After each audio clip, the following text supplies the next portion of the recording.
Welcome to another genuine review. I'm Nick. Today we're going to be looking at this Ibanez JBM27.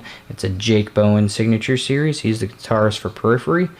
We're going to go through a demo. We're going to go through specs, and then we're going to talk about what I love about this guitar and what I hate about it. So stay tuned.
Alright, let's jump right into the specs on this guitar. This is a 7-string. It has a reverse headstock.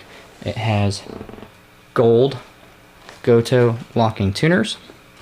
It has a locking nut.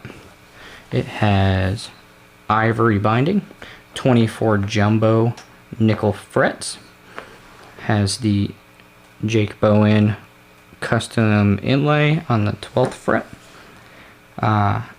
It has a wizard neck, so that's kind of like Ibanez's go-to thin necks. It has a Jatoba fingerboard, the Jake Bowen Doublecut, solid Nyatoh body with a maple top, 2 DiMarzio Titan Pickups, the Edge Zero Tremolo or bridge, 1 volume and a 5-way selector with the bridge being at the bottom. Then it is split between the two, or split coil on the two, and then it is the center position is both pickups in full. The 4th position is parallel on the neck pickup. And then this is a split coil on the neck. Or no, it's just the neck pickup. There we go. Okay. Now, we're going to go through and we're going to talk about some cool things about this guitar and then some not so cool things. Alright, so aesthetically this is a beautiful guitar. It's a little heavy, but that is alright. It's not made to be super light. It's a solid body guitar and it's a 7-string. Now it is also an extended range. It has a 26.5-inch scale, which is awesome for down tuning, and I drop tune to drop F sharp on 7-string, so 26.5 is pretty awesome. It has some very good aesthetics, like I said before, but the wood binding is really cool. The gold on the blacks looks awesome. There is some paint issues here. I'll get pictures, put them on there, right at where the horns come into the neck joint. The neck joint sits well. The bolts are recessed well enough. However, there is a little bit of an imperfection around the bolt back here. All the plastic on the back is recessed really well and smooth, which is pretty great. The pickups sound amazing.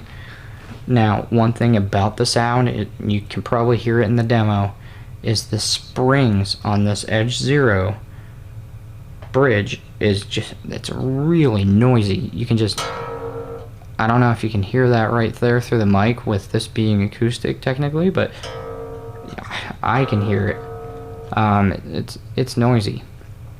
And another thing about this Edge Zero is it's kind of cheaply made. It just doesn't feel sturdy like a Floyd style bridge should.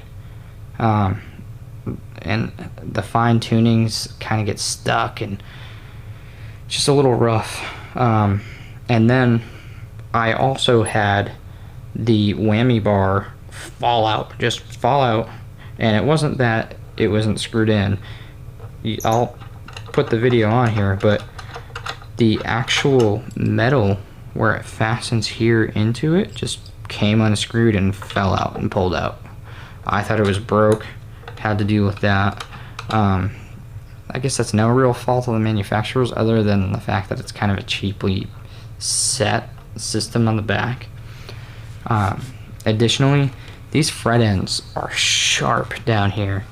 Like, I take in my hand, you could probably hear it, but it is just sharp down here on these higher frets, and it gets a little bit smoother as you go up, and it's the same on both sides. Like on the thumb side or bass side or the treble side, it doesn't even matter. It's not something that I think you should be finding in a guitar that's over $1,000. Additionally, why are they putting nickel frets on a guitar that's originally MSRP of nearly $2,000? It doesn't make sense. And then the Jatoba fingerboard, it dries up, and I think that's part of the reason why these frets are a little sharp and raised. But I think it's the wood of the fingerboard. It looks nice. It's almost like an ebony, but it's not ebony, and it dries out real easily.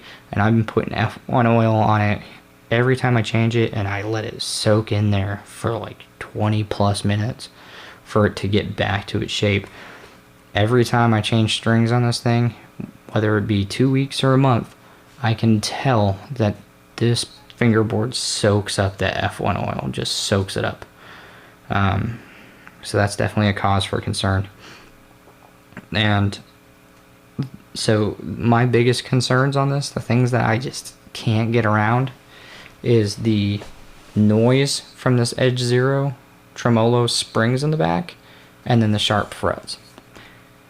The things that I don't like is that it's a locking nut and it's a Floyd style tremolo. I would prefer a better trem system, or just a hardtail. I think this guitar would be amazing with an Evertune bridge, stainless steel frets, and a Graphtec nut. You add those on there, and this guitar is like a $2,500 guitar. Even with the Jatoba fingerboard, I think it's still a very nice guitar. Now, it's just, those things really get to me. So if you do buy this guitar, I suggest upgrading the bridge and probably upgrading the springs to coated springs in the back. You get the right bridge, it won't really matter, but those are good options to make this a killer guitar. It is really, really nice, but it would be so much better if it didn't have those issues. So, I hope you guys have had better experiences if you've had a JBM than I am having with these frets and these other issues, but let me know. Let me know if this is just a one-off, or how this thing, got through QC with those sharp fret ends. I mean, honestly, it's a easy fret dress and leveling, but the frets are mostly level too. Like, there's not really many issues, but I did have to level a couple of them because I was finding some dead spots. But yeah, that's it. That's the guitar in a nutshell. Thanks for watching. let me know what you'd like to see in future videos. If there's anything I missed that you would like to know about these guitars. But yeah, like, subscribe, tell your friends. I'd really appreciate it. Thank you.